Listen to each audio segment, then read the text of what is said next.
اختر د ټولو مبارک شه، اختر د ټولو مبارک شه، د مسافرو اختر کله کله وینه.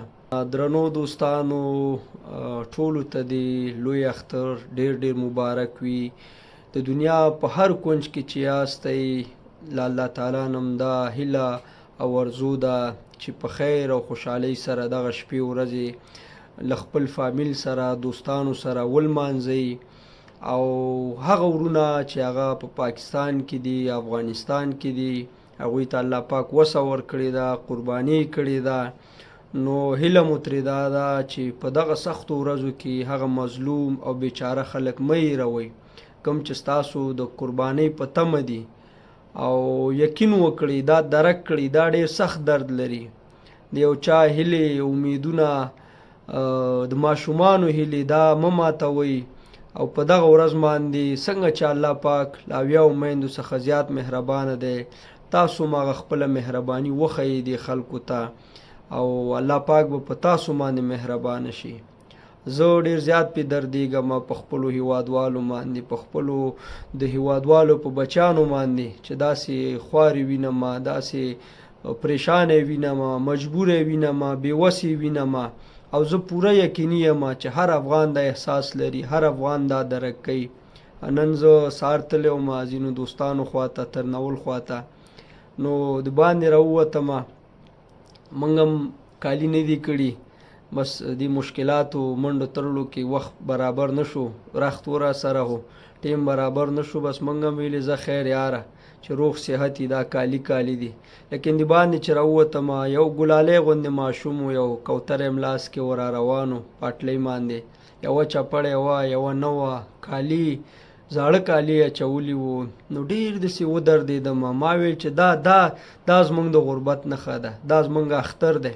په دې خلکو باندې د اختر څه یاره؟ اختر خو د هغه چا وي چې پیسې ورسره وي، مالداره وي، وسه وي، اقتصادي وي. غریب سړی بیچاره به په اختر څه پوه شي. او دا ګیله مې زړه ته راغله چې په دغه ورځو کې باید موږ ټول افغانان، ټول مسلمانان د دغو خلکو لاسنیوی وکړو تر خپله وسه پورې.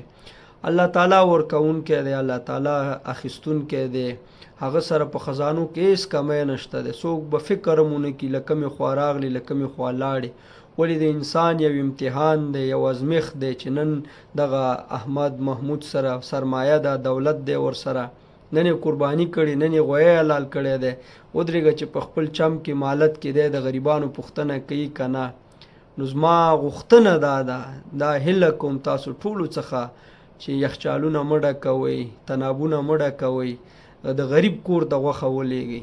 دا د یو افغان په څېر، د یو مسلمان په څېر د ما د هغو ورونو څخه هیله ده، غوښتنه ده. څوک چې موږ ته لږ په درنده ګوري، زموږ لږ عزت کوي، دا هم له تاسو څخه هیله ده، خواهش هم دی چې د غریب سړي لاسنیوی وکړي. دا خلک ډېر مجبوره دي، ډېر بېوسې دي. وایي که د زړه حال مې درته وویل، خندا به پرېږدي، په ژړا به شي مینه. نو درک کړئ دا خلکو ورونو، خلک بېوسې دي، ډېر زیات خلک بېوسې دي. الله دې پې ورحمېږي، الله دې له خپلو خزانو نه پې رحم وکړي. لیکن د اختر مبارکه ورځ ده، او چاته چې الله وسه ورکړي، قرباني یې کړي. زموږ دغه اواز اورېدو نه وروستو خیر دی، یو نیم کور که درنه پاتې په مالت کې، دا زموږ د نصیحت او زموږ د غوښتنې په خاطر هغوی کره خپله برخه ور ولېږئ. او دغه سختې ورځې دي الله په موږ او تاسو باندې اسانه کړي. چاته سخته مه وایئ، څوک مه رټئ. ژوند کې د انسان زړه مه ماتوئ. زه په ما ماشومتوب تیر شوی دی، زه چې چا رټلی یم، چا راته سخته ویلې ده، هغې ما ته څومره درد راکړی، هغه نن زه احساسوم. نو په دې خاطر باندې زه نه غواړم چې کوم بل ماشوم، کوم بل مظلوم هغه احساس کړي، هغه ودردېږي. نو هیله ده چې زموږ او ستاسو دغه د خوشحالۍ ورځې همداسې رنګینې واوسي، او الله دې زموږ او ستاسو ټول ژوند د دغه اختر په څېر له خوشحالیو څخه ډک کړي. الله تعالی مو هېڅکله مه غمجن کوه، الله مو د بل دروازې ته مه دروه. او کوم ورونه چې بېوسې دي، وسه یې نشته دی، هغوی ته دا وایم چې تشویش مه کوئ. زموږ او ستاسو رب د 70 میندو څخه زیات مهربانه دی. هغه چې رزق ورکوي که نه، والله یرزق من یشاء بغیر حساب.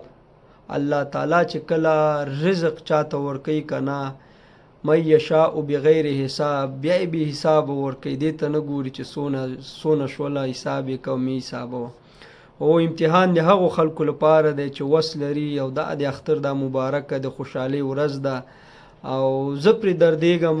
هیله امید مې دا ده چې تاسو هم پرې ودردېږئ. ګورئ کوم انسان چې د الله تعالی خوښ شي نو هغه جبرائیل علیه السلام راوغواړي الله پاک او ورته وایي چې جبرائیله پلانکې د پلانکي زوی زما خوښ شو، ما خوښ که تیم خوښ که. هغه جبرائیل علیه السلام خوښ کی، جبرائیل علیه السلام راشي لاندې د اسمانونو ته نور ملایکو ته او هغوی ته وایي چې پلانکې د پلانکي زوی الله تعالی خوښ کړ، ما هم خوښ کړ، تاسو هم خوښ کړئ. هغه ملایکې هم خوښ کی. دغه ملایکې بیا راشي د ځمکې په سر باندې او د انسانانو په زړونو کې ورته مینه او محبت پیدا کړي. نو داسې اعمال وکړئ چې د الله تعالی خوښ شي، د جبرائیل علیه السلام خوښ شي، د ملایکو خوښ شي او د ځمکې په سر درته د انسانانو په زړونو کې مینه او محبت واچي. مال دولت دارایی دا که نن شته ده سبا نشته ده. څه وخت مخکې پاریپور کې زموږ استاسو خپل هیوادوالو د دغه اختر لپاره په سوونو ګډان راوستي او پسونه او زیاتره بیچاره وسوځېدل. یعنی دا یو وړوکی مثال دی که الله پاک کې درکوي الله پاک کې درنه اخلي بیرته. دا دعا کوئ، صدقه ورکوئ، د مظلوم لاسنیوی کوئ چې الله څه دې راکړي دي د هغې نه به موږ د مظلوم حق هم ورکوو، د غریب حق به هم ورکوو او په مال او جایداد کې دولت کې مبارکت واچي تر څو موږ کې نور توان هم پیدا شي چې موږ د خپلو مظلومو هیوادوالو ملاتړ وکړو، په سخته کې د هغوی لاسنیوی وکړو تر څو هغوی دا احساس ونه کړي چې الله بغیر ستا څخه د ځمکې په سر باندې انسانانو کې د چا لاس نیونکی نشته دی، د چا مدد کوونکی نشته دی. او زموږ او ستاسو رب د اویاو میندو څخه زیات مهربانه دی، هغه ډیر غیرتي ذات دی. ته که لږ غیرت کې الله پاک بې حسابه غیرت در سره کوي. نو هیله ده چې زموږ دغه خبرو نه یو څه نه څه هغو خلکو ته ګټه ورسیږي کوم چې محتاج دي، بېوسې دي، چې یو افغان ورور هم د چا مرسته وکړله نو انشاءالله زما دغه پیغام بې ځایه نه دی تللی، د هغې به ماته هم الله اجر راکوي او تاسو ته به هم الله اجر درکوي.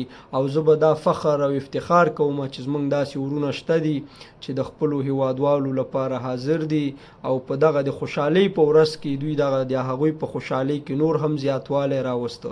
الله دې ستاسو په خوشحالیو کې زیاتوالی راولي. ډېره مننه.